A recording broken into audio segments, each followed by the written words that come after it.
إن المعسكر الإعدادي المقام للأخضر السعودي في فترة أيام الفيفا الحالية والذي يقام في مدينة جدة استدعى المدير الفني للأخضر الفرنسي هيرفي رينارد 26 لاعبا للمشاركة في المواجهتين الوديتين التي سيلعبها المنتخب أمام منتخب فنزويلا هذا المساء والمنتخب البوليفي يوم الثلاثاء المقبل 28 من شهر مارس. الأخضر الذي تنتظره منافسات مقبلة أهمها بالتأكيد كأس آسيا 2023 والذي سيقام بدولة قطر في يناير المقبل من عام 2024، وبالتأكيد بأن البطولة أحد أهم أهداف الأخضر السعودي،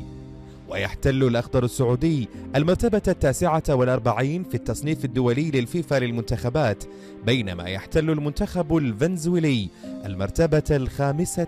55.